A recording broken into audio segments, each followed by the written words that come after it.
Hello, and welcome to Hold the Pass, a podcast all about passing on knowledge, info, and stories, and more among friends from every corner of the motorsport world. My name is Misha. And my name is Fatima. And this weekend, Formula One came to our corner of the world. It was the Canadian Grand Prix held at the Circuit Gilles Villeneuve in Montreal, and as two fellow Canadians, we thought we would bring you a special solo episode to honor our home race week. Now, we are recording this before the actual race has happened, so we can't comment on what went down, but the Canadian Grand Prix, I know, holds a special place in both mine and your heart, Fatima. Absolutely. And honestly, I already know it's going to be a great Grand Prix because the Canadian Grand Prix is always great. Also, sidebar, you said the circuit name so well. Do you speak French, Misha? No. Oh, maybe you said it absolutely wrong and I don't speak French, so I'm like, this was great. Whole time we're both saying it wrong. No. The last time that I studied French was like grade 9. Same, which is we were like, forced to. Yeah, which and is then the after grade 9. Yeah. And then after grade 9, you have the option of continuing on French or not. So for those who aren't in Canada, essentially French is our second language. And from grade 4 to grade 9, we're forced to take French classes. And then after grade 9, you can continue on French or you don't have to. It's optional. The thing is, it's like those French classes, and I feel like every single Canadian who lives at least in Ontario agrees that, did we learn a thing in those French classes? Excellent. And the trois, quatre, cinq, six, sept. Où est la bibliothèque? I will always be able to find my way to the library wherever I go in a French-speaking country. Because that French did not work for me when I was in Nice. Really? Oh, well, yeah, because Quebecois French and, like, France French are completely different animals. Like, you wouldn't even think I had any French lessons when I was in France, because literally I was stood there like, well, what do I do? No, it's so true. I remember my grandma speaks French, and so like when I would come to visit her in Serbia over the summer, like she'd be like, okay, like let's do French speaking, and I would speak like Quebecois French. She would get so mad at me. She's like, that's wrong. That's not right. Well, because Quebecois French is slang. That's the thing, which makes sense. Like I get it, but anyway, let's move on from that. But does this feel like the longest F1 season ever to you, Misha? Because, wow.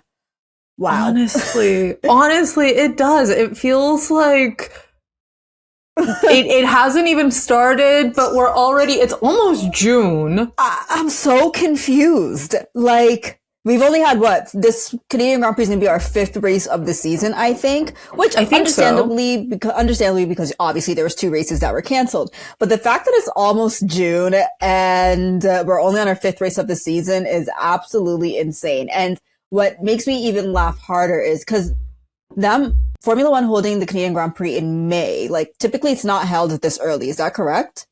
Yeah, that's true. I think they moved it to kind of help with the localization of the races, so they weren't like going to Europe and then going to Canada. Yes. Sure. However, the weather just started getting warm this week. As in, we had one hot day and it's back to cold. So these guys, who know, it might start snowing. Honestly, if we keep it in May, I am waiting for the first ever F1 race in snow. I wonder, it's going to happen. Yeah. I'm pretty sure, I think my sister showed me a video. I think it was, I mean, I could be wrong, but I wouldn't be surprised. I'm pretty sure it was Alberta and they had a snowstorm on May 16th. And I was just like, if Formula One wants to be held in May, Montreal is also colder than Ontario. Yes. Like, at least where I'm in Ontario, in like the Toronto region, like Montreal's always colder. So good luck to them. They might need to get snow tires. No, actually, like bring out the chains, which would be really fun to see. I'm not gonna lie. I would like to see that. Yeah, honestly, I feel like Valtteri would actually win. Yeah, I think so. I think he would. Max. I think they could do it. No, because it's so funny because I think it's actually supposed to rain this weekend too, right? Like, it's gonna be cold and it's gonna be cold, wet, rainy. Yeah. Because when I woke up this morning, my phone gave me like a frost alert. And I was like, what do you mean? It's May.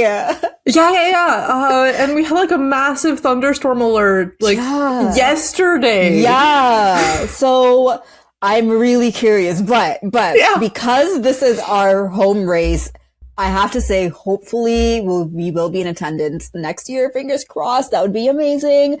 I don't know about you, but I always get severe FOMO the weekend of the Canadian Grand Prix because we're genuinely so close, but also so far. I mean, Montreal is only an hour away by plane from where we are, and it's 7 hours by car. And to some people that might sound like a lot, but for like us people who live here in Ontario, genuinely, it's not that bad. It's not like 7 hours is it like could be worse. Don't forget, we live in the second biggest country in the world. 7 hours is like, oh, okay.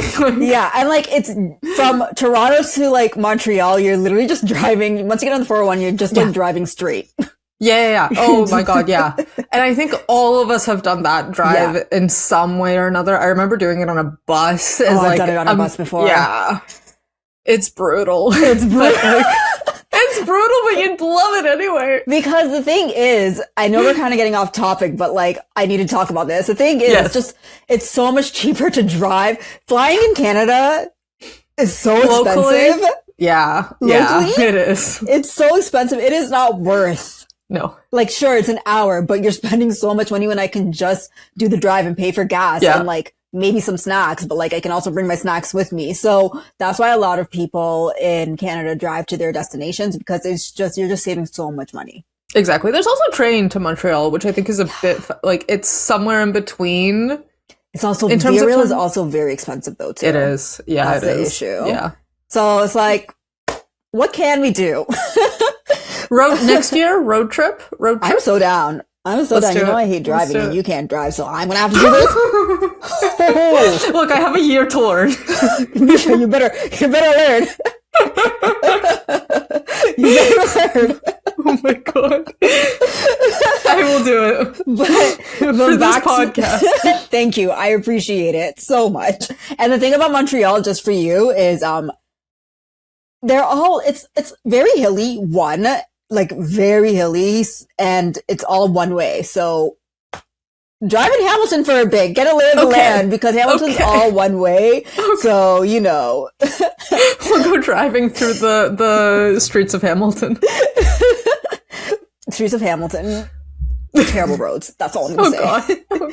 Terrible roads. But I have to say, and this is not just me being biased, maybe it is, but there is just something so special about the Canadian Grand Prix to me.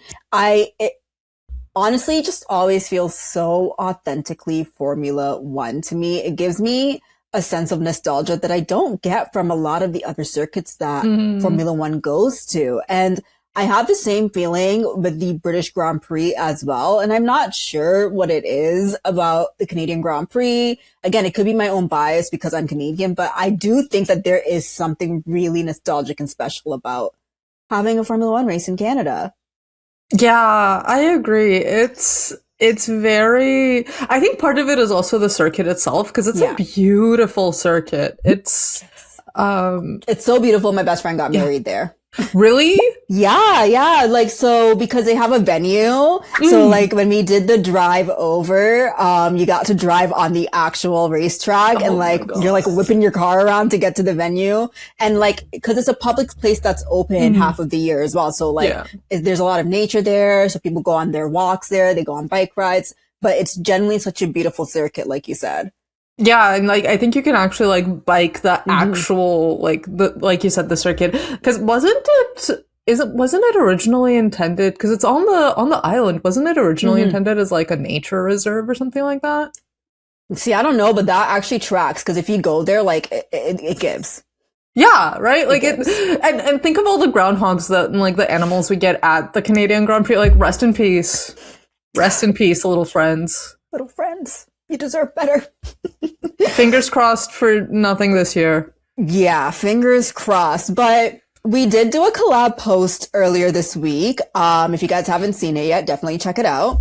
And we kind of discussed some of the more iconic Canadian Grand Prix moments that genuinely may as well make it on the Canadian Heritage commercials. I don't know, do you remember those commercials, Misha? Of course. Oh my God. Canadian Heritage moment. You're gonna die because I made a meme for the Canadian Grand Prix with the Canadian Heritage moments minutes background. I meant to send it to you yesterday, but I forgot. I'm gonna send it to you after this. I was giggling so hard. It's like the meme of when Seb, we're gonna talk about it later, but when Seb takes Lewis's number one and moves it. Yeah, so I have that shot with the background Canadian Heritage moment. That needs to go on our social. Okay, that's why I made it. I was like, I was gonna post it without like speaking to you. I was like, Misha's gonna kill me if I made it. No, I'm not. Okay. I'm gonna kill you if you don't post it. I'm gonna send it to you so you can post it. I'm gonna send it to you so you can post it. Oh my God. Okay. Oh my God. That's so funny. But oh my God. Yeah. So if you don't know, those commercials are very iconic to our Canadian hearts. And a lot of moments in Formula One deserve to make it into that. Yes. But I want to talk about the Wall of Champions briefly, extremely briefly, because I'm not gonna lie, it's kind of a pretty cool name to have. Now, luckily, like, no one's really gotten injured on it, so that's why I'm like, it's a cool name. Of course, if you know, but I don't think they'd name it the Wall of Champions if there was like a serious accident there. That would be absolutely nutty. That would be brutal behavior. Yeah, truly. So for those of you who don't know, the Wall of Champions first got its nickname after the 1999 Canadian Grand Prix when not one, not two, but 3 Formula One champions crashed into it, which is ridiculous. So the champions, they go by the name of Michael Schumacher, Damon Hill, and Jacques Villeneuve, who... Just some minor names, no one's ever heard of them. Never heard of them, actually. Don't even know who they are, which is absolutely insane. And funny enough, Villeneuve crashed into that same wall back in 1997, which has gotta suck because it's his home race. And one thing about Formula One is that home race curse, it's ever prevalent. However, this wall has taken some other champion victims. So in 2005, Jenson Button actually crashed into this wall. And this was before, he won his title, but still a champion nonetheless. And then in 2011, Sebastian Vettel was also another victim to this. And we've had other drivers who don't have a championship crash into this wall, such as Carlos Sainz Jr., Kevin Magnussen, but Kevin Magnussen, I miss K-Mag on the grid. I know. No, genuinely, he was such a terror. Oh, sweetie. I know. Good times. Good times, Kevin. Remember when he was racking up all those penalty points? Oh my God, yeah. And then he got banned. No, I remember one of my like core memories of K-Mag was actually the 2024 Canadian Grand Prix when Haas was like the first team to go on full wets. Everyone's like, they're insane. They just went full send, made it to the front of the field. I was like, is this it? I know, it's like, let's go Haas. Honestly, no, but it's just that wall has definitely, it's taken some victims, that's for sure. And I think it's interesting that Jacques crashed into it not once, but twice. And this, I feel like he's always like things always happen to him like a year or two before, like it turns into a bigger deal. Cause I remember I can never remember the years. There's been so much things that have happened. I think it was like 2005, yada, yada, yada. There was a Grand Prix. This was when the Grand Prix it was a United States Grand Prix when only 4 cars started because of the tire debacle, because they crashed. They kept blowing up essentially. And essentially Villeneuve the year prior actually had a very serious incident in the same corner that the next year he had another incident and then a whole bunch of other drivers also had an incident there, and then that's when the FIA was like, oh, maybe we should look into this. But I just think this always happens to him. Yeah, he's like the canary in the coal mine. Thank you. Thank you. But yeah, so that's what I have for the Wall of Champions. Misha's now going to go ahead and explain it a little bit more for our technical friends out there. Oh my God, so exciting. No, I love it. But you're so right. It's such a misnomer because like when you think Wall of Champions, like you'd think it's something like Mount Rushmore, right? Like, no, it's not. And, fun fact, I've only driven 2 tracks on a sim, and this was one of them. And the Wall of Champions absolutely clobbered me. Like, it was so bad. It was so bad. I'll have to try it out myself. I did it during the when the F1 exhibition was here, and they had like the sim regs. I was so sad I missed out on that exhibition. Ooh, oh my God, that was last summer, no? The one before that, I think, or maybe it was last summer. Because I feel like you messaged me about it. Potentially, probably. Yeah. Anyway, anywho, that's a non-factor. Yeah. But yeah, so the Wall of Champions is so dangerous entirely because of the track layout. When you look at the track, on one end, basically you have like this hairpin. It's the 10th turn, turn 10. And then from that point on, the next few turns are like actually super gentle, so to speak. They're not very sharp, so you can take them at really high speed, right? So from that hairpin, you go out and you're just building speed, getting faster until you hit a chicane, until you hit turns 13 and 14. And you basically have like 2 right angles that you have to like brake super, super hard into. It forces you to brake really hard. It changes direction twice. And the Wall of Champions is at the exit of that chicane. So how well you go through that chicane, especially that first turn, determines if you end up in the wall or not, basically. So like if you hit the first part of the chicane, like if you hit that curb wrong, then you're going to hit the second curb wrong, and then you're going to wind up in the wall. A couple of other things that also kind of contribute to this is the track itself is actually like pretty low grip, and it's a really, really fast track. So that helps with like building up speed on that like fairly, it's almost a straight from that hairpin until you get to the chicane. It's almost a straight basically. So like you're just building up massive amounts of speed. There's not a lot of grip. It's really easy to like get out from under your tires. And then the other thing, and I heard David Coulthard talking about this on the Up to Speed podcast literally like an hour ago. I was watching their Canadian GP episode, and basically he was saying the entry to that chicane that comes before the Wall of Champions, right next to it is the pit entry. So if you're driving and there's a guy in front of you, you're like, okay, there's a guy in front of me, he's going to slow down, so I'm going to have to slow down. So like you're kind of like gauging where you need to brake. If the guy's going into the pit, he just keeps like sending it. It kind of catches you out, and it can throw you off of the rhythm that you thought you needed. From what I understood. So basically, if you mess up that chicane, you're in the Wall of Champions. Wow. That's a lot. Yeah. That's a lot. I didn't know that. I'm not gonna lie, but that makes sense. And this is why I'm not a Formula One driver. I would just be looking this car around. Literally. Like when I'm in someone like, thank God they have like the little arrows that tell you like when you need to slow down. And that's why their necks are also so strong. Yeah. Because it's a lot of whip. Yeah. I think Coulthard was actually saying like the forces that they feel when they're braking at that chicane are like 5G, which is a lot. Goodness gracious. Yeah. You know, I forgot, and because I couldn't remember the quote exactly, but I'm pretty sure after that 1999 scene when all those 3 drivers crashed, I'm pretty sure like in an interview, Michael Schumacher was like, have you no respect for humans? Oh my God. I was like, that is so funny. No. I was like, not to the wall. Not to the wall.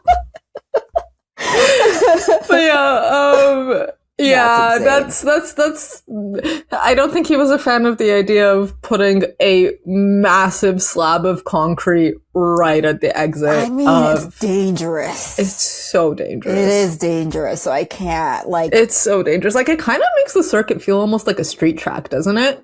Having, like, the walls, like, that close. At least in that section. I'm curious to see, because I feel like there's always an incident at the Canadian Grand Prix, so I'm curious to see what's going to happen this year. Yeah. Genuinely. Hopefully nothing serious, as always, but I am curious to see which driver is going to get turn victim to the wall. That's true. And it's a sprint weekend, so twice the... It's a sprint weekend? Yeah, it's our very first time hosting a sprint. Yay, I'm so tired.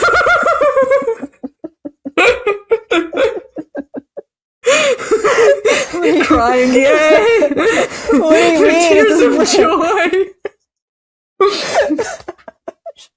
No, because I have my entire day planned out, and now I know it's a sprint weekend, so I'm going to be stressed because of the sprint qualifying. The plus side, though, is because it's in our time zone. It's not like we're waking up super early or staying up super late, which is great. True. Yeah, it's going to be like lunchtime for us is going to be practice. Perfect. I will watch it while I'm in office working. Oh, God. But I really want to go back to Canada and Canadian drivers, because I think that is something that's really important to be shout out, like just the Canadian motorsport scene in general. So we know Canada has not produced a lot of F1 drivers in Formula One's 76 years now, I think. Yeah, because we had F1 75 last year, so it has to be 76 year. In fact, we've actually only produced 15 Canadian Formula One drivers over that time, which is not a lot. And we've only had one world champion by the name of Jacques Villeneuve. Yep. He just keeps popping back up. Hi, Jack. And of course, friend of the pod. Jacques, you want to come on? I have a question about your music career. Please, Jacques, we're begging you. Please and thank you. Please. Like, genuinely, though, I do want to ask you about your music career and why you gave up on it. Like, it was so cool. But we literally just want to chat. And of course, we've had other notable drivers such as Gilles Villeneuve, who the circuit that Formula One races at is named after. And yes, he is the father of Jacques. And I wonder, I should probably follow up on this, but last year, randomly, I was on Twitter and I saw that they stole his statue, the Gilles Villeneuve statue. What? And somebody stole it. And I'm like, did they ever find it? I'm going to have to look into that because oh my God. I was like, why would you do that? Oh my God. I didn't know that. Yeah. What? I literally was so confused. I had to like Google it and research it to make sure I wasn't like getting duped online and like someone stole his statue. And I was like, that's so rude. That's rude. Yeah, that's, oh my God. I know. So I will definitely look into it. I hope so too, because come on, man. But what I really want to talk about for this video is if there's actually ever been a constructor that's Canadian in Formula One. And this is something that I never actually thought about the entire time that I've been a fan of Formula One, because I just always assumed that we've never had a constructor. But actually, we have. Oh my God. One constructor, and they go by Walter Wolf Racing, and it's actually owned by a Slovenian-Canadian businessman named Walter Wolf. Let's go, my Slavic brothers! Did you know about Walter Wolf? No. Oh, okay. Is he related to Toto Wolff by any chance? Misha, I don't have time for this right now. I just don't have time for this right now. Okay. You know he's not. Okay. Next thing you know, he actually is related to him, and I'm the wrong one. Oh my God, that would be so funny. That would be really funny. From my understanding, they aren't related, but we can always fact check. Okay. Trace the family tree. So, the constructor was Walter Wolf Racing, and like I said, owned by a Slovenian-Canadian businessman. And while he was Slovenian-Canadian, they did drive under the Canadian flag. And they were in Formula One from the years of 1975 to 1979. So it was a very short reign in Formula One. However, they did have 3 race wins, a pole position, and 2 fastest laps over their 48 race history. So that's, not bad. Yeah, that's pretty cool. For the time, at least. Like, for the time, it's not bad, I would say. Yeah, exactly. And, like, I'm super happy to hear that we had a Canadian constructor. That won as well. Yeah, exactly. Like, that's pretty cool. Like, yeah. And I'm gonna get into the races they won later, because I actually thought it was pretty cool. But I kind of want to talk about Walter Wolf Racing. Okay, yeah, wait, tell me how did this team originate? Oh, well, I got you, Misha. I got you. So, Walter Wolf, also fun name. Yeah. I was saying it so much, I was like, interesting.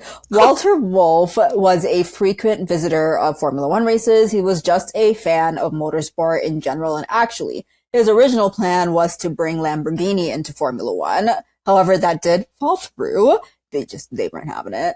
Oh. So then he was like, okay, cool. I'm going to start my own team. And that's when he started the Walter Wolf Racing Formula One team. He bought assets from Frank Williams and had Frank Williams manage the team, which is very interesting. And we're going to get into this in a minute because the relationship between Walter Wolf and Frank Williams was very short-lived.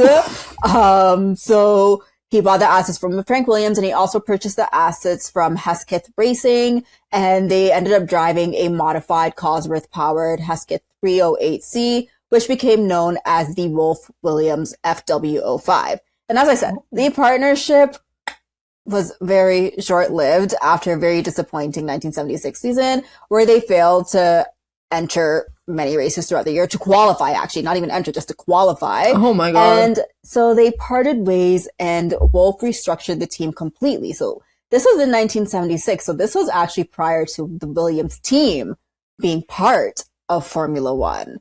Because after their relationship split, Frank Williams went on to go and start his own team known as Williams Formula One Racing Team. Like their full name is like Atlas and Williams, yada yada yada. But isn't that so cool? I didn't realize that that's how. I know. I just found that out. So technically, if we go by like birthright, Williams is a Canadian team. You're not wrong. Technically, yes, but you know, we're claiming them. We're claiming them. Canadians claim Williams. We claim Williams. Yeah, because Williams' first entry was 1977, and that was after the split between Frank Williams and Walter Wolf in 1976. Oh my God. I know. I think that's so fascinating. So you're right. Williams is a Canadian team, actually.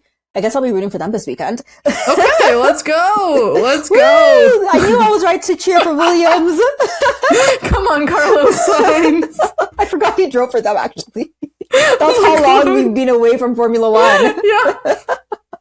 Completely forgot. Oh my God. But yes. So, come 1977, with Jody Scheckter as his driver, Scheckter, who would also go on to win a Formula One World Champion in 1979, they started rebuilding the team. So, Walter Wolf hired some of the greats, such as Adrian Newey, who is, you know, this is what made me realize that Adrian Newey has been in this sport for so dang long. Hold on. So Adrian Newey, Canadian icon of Canadian motorsports. He's not. I'm gonna land. Don't worry, Misha. I'm gonna land. Take it away. I'm gonna land because with this new team, with this new star power they had, they turned out to have a really successful car with the WR1. I mean, it was extremely successful because they made history as they won their first Grand Prix that they entered as a private team with no sponsors. Oh my God. What Grand Prix was it? What did they win? The Argentinian Grand Prix. Oh, wait, really? Yeah. That's so cool. It was Argentina. Yeah. Back in 1977. That was, oh my God. What was, Argentina. Yeah. Vintage F1. Vintage F1, my friend. Vintage F1. And what's so iconic about this team is the races they have won, Misha. They went on to win the Monaco Grand Prix and the Canadian Grand Prix, and of course their first entry, which is the Argentinian Grand Prix. And what's so iconic about this is you win at your first entry. That's already like superstar level, winning your first race that you've ever entered, and then winning Monaco, which is one of the triple crown of motorsport. Yep. And then you win the Canadian Grand Prix, which is the team's home race. So yeah, pretty amazing. That's kind of iconic, because I remember Audi being like so happy this year that they got a P6 as like their first ever entry as a constructor. I guess now, Canada's got you beat, Audi. Sorry, Audi, but like if you want to work with us, that'd be great too. Yeah, we love you, Audi. Appreciate you. You're the best. But you know what's so funny about you talking about Newey and, you know, being a businessman? I think that Walter Wolf was the Lawrence Stroll before Lawrence Stroll, which is pretty ironic because, you know, they're both Canadian. So maybe Stroll is actually taking a play from the Wolf playbook down to the hiring of Adrian Newey. There is some business acumen in that Canadian heritage. I like that. So I say this because Wolf believed that in order to win, you had to take people who have already won. And how he did this was he brought on Peter Warr as the team director, and Peter Warr was actually the manager at Lotus during the winning years of Johan Rindt and Emerson Fittipaldi. He also had the legendary James Hunt drive for them as well in 1979, which I was like, bomb. However, this was very short-lived because, that was also the same year that James Hunt retired. He also went on to say that the hiring of James Hunt was a mistake, because Hunt retired mid-season after the Monaco Grand Prix. As we know, Hunt was deeply affected by the passing of Ronnie Peterson in Monza the year prior. And he didn't have the heart to race in such a dangerous sport anymore. So after Monaco, he was like, I'm done. And that's when he went on to go with his punditry, as we know. So after Hunt left, he went on to hire another future Formula One champion, going by the name of Keke Rosberg. I know, he just had like everyone. But I think it's so insane because like he had everyone, but the one driver that he really wanted was, of course, the Canadian driver on the grid at the time, which was Gilles Villeneuve, which we know he had an untimely passing. So that was the whole part of Walter Wolf racing in Formula One. After a less than spectacular 1979 season, he kind of got tired of his F1 journey. I know. Oh my God. I know. He got tired of his F1 journey and he decided to sell the team. And that is the story of the only Canadian constructor in Formula One history. Do we know who he sold it to? We do. Oh my gosh. He actually sold it to Fittipaldi, I'm pretty sure. Oh my God, that's hilarious. I know. I know. That's so funny. Isn't that hilarious? Isn't that such an insane, like, thing? Yeah, this is like it almost feels like someone's like fever dream, like side quest. Genuinely. And that's why I'm like, Lawrence Stroll literally is taking play-by-play from his playbook because like everything that Lawrence Stroll is doing, I'm like, oh, Walter Wolf did all of this? That's crazy. And I mean, I think we've mentioned this in a previous episode, but like Aston Martin also might as well be a Canadian team. Yeah, because we keep saying about how they need to hire us. Yes. Work with us. Work with us. Embrace the Canadian flag. Embrace Aston Martin. But no, it's true. Like, because think about it. Aston Martin has had Sebastian Vettel. Yep. They've had Fernando Alonso, champions, just like how he had what's his name? James Hunt. Yeah, James Hunt, and obviously Keke Rosberg, who became a champion later on, and obviously Jody Scheckter, who became a champion later on. But like, and like the big names, big names, and the people he brought onto the team have all worked for previous winning teams. And then of course we had Adrian Newey as well. So it's really like, I'm like, Lawrence Stroll, I see you. You can't fool me. But one more thing I wanted to mention before we move on is the WR1 is actually on display at the Canadian Motorsport Hall of Fame, so we should go see it one day. Oh my God, yes, absolutely. Also, friend of the pod, Ron Fellows, is in the Canadian Motorsport Hall of Fame. Check out that episode too for a lot of good Canadian content. What was I going to say? Oh yeah, so I looked a little bit into like, because you're right, we have this one constructor, and there aren't a lot of like Canadian car brands. Mm-hmm. But I looked into one. Have you ever heard of the Bricklin? No. So look this car up, and like we'll get a photo up of it. But it's Bricklin is based out of New Brunswick. They were around for like 2 years as a car manufacturer. Only ever made one car.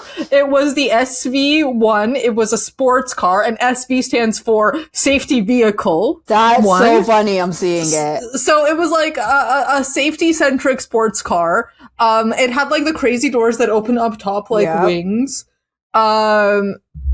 And I would like to see that on a racetrack one day. Bring honestly, it back. I'll drive it. Yeah, no, for real. Like, I would love to see like that be like a class of racing. Mm-hmm. Bring it back, and like I'll pay you $1 for the car. $1.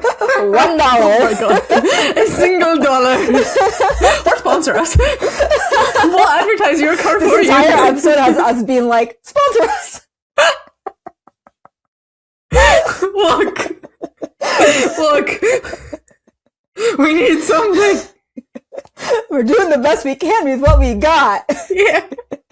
Oh my god. This episode feels like a fever dream. Your turn. Great. It's about to feel even more like a fever dream. Because I'm about to talk about the Canadian Grand Prix that never was. Darn. So. Okay, I'm serious. Go ahead. Okay. No, but seriously, I am about to talk about the Canadian Grand Prix that never was, because in 1987, we were supposed to have a Canadian race, but it never happened. Do you know why? I don't. Tell me more. I'm like really curious, actually. This is a tale of two rivals. Two names that every Canadian of legal drinking age has heard. This is the great battle of Labatt versus Molson, and the utter catastrophe that they caused in the motorsport world. You mean Molson, like the Molson Amphitheater? Yes, Molson, like the beer brand that sponsors the amphitheater. Shoo. I'm just messing with you. But yeah, so that very same Molson. So we got to go back in time a little bit before 1987. We got to go back in time to 1972. So okay. Labatt became the title sponsor of the Canadian Grand Prix back in 1972, while the race was still being held at the Canadian Tire Motorsport Park, which at the time was called Mosport. And honestly, like, we need to have an entire episode just about this park, because it is so historic and so cool. Yeah. And, you know, you may see us there this year, possibly. That's true. Everyone, just saying. That's true. Fingers crossed. We got some things in the work. But, so everything seemed wonderful and dandy and great for Labatt. They stayed the sponsors for the next 14 to 15 years, even through the move of the Canadian Grand Prix from Mosport to the Circuit Gilles Villeneuve, which at that time was actually still called the Circuit Île Notre Dame, for like name for the island that it was on. And so, as an aside, super quickly, it moved because Mosport was deemed unsafe. Interesting. Part of it was because there was a really big accident with Ian Ashley and his Hesketh, which you talked about. Basically during practice, like, he got into a really big crash. He flipped over. I think he crashed into like a TV tower. It ended his Formula One career. Like, he continued racing in other series, but like... The thing is, though, Misha, the reason why Hesketh is also no longer is because, one, because of financial issues, they just couldn't sponsor it anymore, but also because Graham Hill and his driver passed away in the plane crash. Yeah. And Graham Hill was part owner of Hesketh as well, so... Yeah, it's not a good story for that team. No, definitely not. But, yeah, so that was part of the reason why the track was deemed unsafe. And another part was because the surface was really, really cracked because of like how cold it gets. So they decided to move it from Bowmanville, Ontario, which is not that far from where you and I live, to Montreal, which, as we said earlier, is actually colder. Have these guys ever been to Montreal? Because it's freezing. No, but for real, I was like, okay. Decisions were made. Anyway, maybe they like resurfaced it more frequently or whatever. But back to Labatt versus Molson. So, Labatt is there. They've followed the race to the new location. Everything is peachy dandy. Everything looks pretty cool. But a little piece of information that I think is really important for our listeners to know is anyone who knows anything about Canada is well aware of the rivalry, let's say, between Toronto and Montreal. Mm-hmm. Which is so funny because genuinely, I always say if I were to move to somewhere else in Canada, Montreal is so beautiful. No, for real. It's so beautiful, but like I'm a Toronto rider through and through. However, I love Montreal, but Toronto first.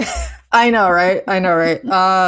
So, rivalry between our city and Montreal, and Labatt is a company based out of Toronto. That'll do it. And now they're sponsoring a race in Montreal. So, this is where Molson comes in. And Molson is based out of Montreal. So you have this Toronto beer company and a Montreal beer company, and they're about to fight over an F1 race. Cool. So, Labatt stays as the sponsor for the Canadian Grand Prix for like the first 10 years that it's at the Circuit Gilles Villeneuve. And then we get to 1986. And 3 things happen. First, Labatt reveals that it has actually been losing money because of the race. The title sponsorship has cost them like over $20 million. And they've been relying on government funding to basically like pay for the race. Huh? Yeah, so like they didn't have money to keep the race going. Dang. Number 2, Molson is throwing salt in this wound because they're gaining popularity, first of all, as a beer, second of all, as like a rival to Labatt, and third of all, as a sports sponsor. So they've got a baseball team, they're sponsoring a football team, they've got the Montreal Canadiens, which, go Habs go. And, thank you. And, perhaps the most sort of painful in all of this is they have the Indy race.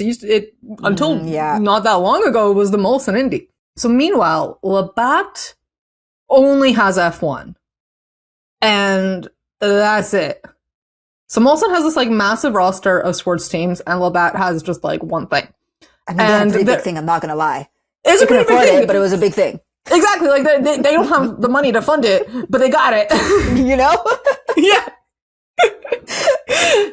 So the general manager of the Molson Indy decides he's going to spice things up a bit, and he's like, maybe we should move the Canadian IndyCar race to Montreal. Stop lying. I am not lying to you. I am not lying to you. He's like, we should move it.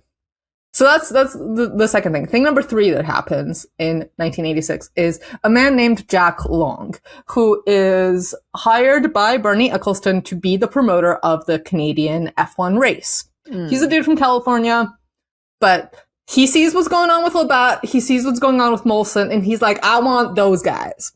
So, obviously he's not happy that Labatt is losing money, and he signs basically a deal with Molson to be the sponsor of the Canadian Grand Prix. But, teeny tiny problem. Can you guess what the problem is, Fatima? It was a guy that was hired by Bernie, so I'm sure it's something. Oh my god. Labatt still had a contract with F1. Well, that'll do it. Yeah. Just a teeny tiny technicality. Why would he do that? I don't know, man. Okay. All right. Sure, Jack Long. His name would be Jack Long. His name would be Jack Long. So, okay. So, Labatt is like, what is going on? Why is this happening? They decide they're going to sue Molson and Mr. Long over this deal. They take them to court. It actually ends up running for like weeks, if not months. They're battling it out in court. And the decision is baffling. The court goes, okay, here's what's happening. Labatt, you have the sponsorship deal with the circuit. Okay. Molson, you have the sponsorship deal with the race. Interesting. So technically the contracts can coexist because they're with different things, right? Mm-hmm. but then how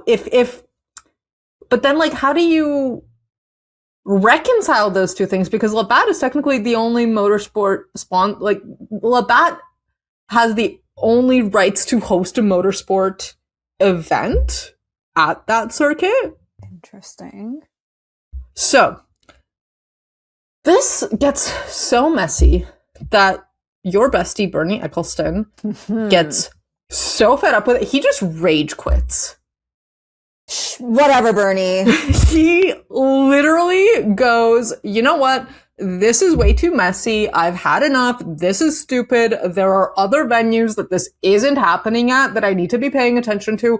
I'm canceling the race. He's always threatening to cancel a race. This time he did, though. Oh, yeah. I forgot that the story was about the Grand Prix that never happened. You're right. This time he went through with it. He canceled the race. And, like, the battle with Labatt and Molson, like, kept on going. Basically what happened in the end was Bernie kind of was like, well, Labatt hasn't really done anything. In fact, like, they're apparently costing their government money. So they dissolved the deal with F1 and Labatt, and they went on with Molson as the sponsor of the Canadian Grand Prix for the next 10 years. Interesting. And it's so funny that you mentioned Frank Williams and the Canadian connection to Williams, because for a while it was looking like we would see Labatt back as like a title sponsor for a team, and that team was Williams. But that deal fell through. Yeah. Well, what did you say? Williams is Canadian, don't we know? Exactly. So bring Labatt back. We're connecting the dots, Williams. We know. We know what you are, Williams. I know what you are. You are Canadian. There you go. We need to get I am Canadian. Like Carlos Sainz, Williams, I am Canadian team. That is so funny. But honestly, like, even before you went into the entire controversy of this, I was like, Molson's won the long-term battle in this. Because Molson, as you mentioned, they owned, like, everything. Like, I barely, like, maybe I'm too young for Labatt, like, to, like, pay attention, really. Not me, like, just old. No, honestly, I'm like Landon. I don't think I've ever tried either Molson or Labatt. Well, like, you just see, like I said, I'm pretty sure I have, like, a shirt that has, like, Molson something related to it. And we've the Molson Amphitheater, whatever it's called. And then, like, there's a Molson brewery down where I live. The Molson Indy, like... Yeah, so Molson they've won this battle. I don't think I've ever, at least in like conscious memory, I don't think I've ever seen anything sponsored by Labatt. I have not. Labatt actually is a word in my language. So the entire time you were speaking, I was like, long story short, there's a song that has that word there as a title. So my language is technically not my language because I don't speak it, but my mom can understand it. That's a long story short. Anyway, so every single time you say Labatt, I was just thinking of the song. It's so funny. That's all I was thinking about. Meanwhile, I'm like recounting this battle between like two. That's exactly what was happening. I was like, I haven't heard that song in a while. I should listen to it. Oh my god, that's hilarious. What is this episode? Honestly, to everyone who stuck through it with us today, thank you, because this episode has honestly been one of my favorites because we've just been a mess. It's true. This happens every time you and I do a solo episode. Honestly. It's great. So that's pretty interesting. I kind of want to wrap this up, I kind of want to bring up some honorable mentions about, the Canadian Grand Prix in Canada and just it being amazing. So some honorable shout outs, of course. There's not an episode that goes by where we don't bring up Lewis Hamilton. We need a Fatima's Lewis Hamilton mention counter. Literally. No matter how hard I try, he always finds his way in. It's not he's right there. Iconic. He's just right there, always. Did you, literally today, I was on Instagram and because he talked about, he made his caption, get used to it because he was saying how he's going to be here when he did the when he, you know how they do the pre-race interviews, weekly interviews, whatever. Yeah. And I guess they asked him a question about being here or whatever. He's like, I'm going to be here for however many years. Get used to it. And I said, oh my gosh, you're haunting me. God. I love it. I love it. That should be your catchphrase every time like a Lewis Hamilton mention pops up. You're like, get used to it. Get used to it. No, genuinely get used to it, because I will continue to mention Lewis Hamilton on this pod. I love that. However, back to Lewis Hamilton on this pod. 2007, iconic year. Lewis Hamilton joined Formula One, his rookie year, and it took him only 6 frickety races to win his first race, which was at the Canadian Grand Prix. So, I mean, that's genuinely like iconic. Like for any Formula One driver, like to win your first Grand Prix in 6 races, I think, and like no one's touched that yet. Also, no, I've done the research. No. It was also not a win, but wasn't it also Kimi Antonelli's first podium? Oh yeah, and that's when we did the connections, and we were like, oh my gosh, reborn, even though he's still reborn. Meanwhile, Lewis is like right there. He's like, "What do you mean reborn?" Literally. But yes, it's a little white Italian boy. What do you mean? I'm screaming. But yes, there's that. And then, of course, you mentioned Sebastian Vettel back in 2019 earlier on, which honestly caused quite the controversy. And that's when he received that 5-second penalty for re-entering the track unsafely and forcing another driver off the track. Guess who that driver was? Oh, gee, I don't know the team. It's you. It could be anyone. It could be Max. Wrong. Lewis Hamilton. And so, because of that, he finished the race actually ahead of Lewis, but because of his 5-second penalty, he did not win, and Lewis Hamilton ended up taking the win because he was falling very closely behind Seb, I think by like 1.3 seconds, closely behind, so Seb was never gonna, sorry Seb, sorry to you. And that is when we get the iconic shot like we were talking about earlier, with Sebastian Vettel taking the number 1 and moving it because he was like, this is a farce. And, you know, this is mine. This is a farce. And then the other iconic moment I want to mention is Jenson Button's 2011 race win in Canada, which was the longest race in Formula One history, with the race being just over 4 hours with a red flag period. Yeah. But that race was ridiculous. Okay, now it sounds a little bit crazy. Lewis Hamilton. Number 3. Timo Lewis counter number 3. Only did like 3 laps of the race before he crashed. Oh my god. Because he crashed into like Mark Webber. This was so messy of him. Like he was just, I was like, the race has only been 3 laps. What are you doing, buddy? Oh my god. But it was pretty insane because it really could have been a Red Bull win with Seb. However, I can't remember what happened exactly. However, Jenson Button really, he had the race of his life because he got into an accident with Lewis, who was his teammate at the time. And that's what took Hamilton out of the race. And then he was at the back of the grid at one point just to win the race. Insane. It was wild because he also got a drive-through penalty. He did. Because I think he was, so the accident that he had with Lewis triggered a safety car during which he sped. Jenson sped. Yes. And that caused the drive-through penalty. That race also he holds the record for the most pit stops that a race winner has ever had, which was 6. That's really, doesn't he still have, that penalty or whatever from like when he retired? So if he were to ever come back, like how Valtteri had to when he came back. I think that's such a funny little rule. It is. It's like, okay, you haven't been racing in 5 years, but if you ever come back, you're coming back from the back. I would be like, what the heck, man? No, for real. Like, it's been so long. Literally. It's completely different cars.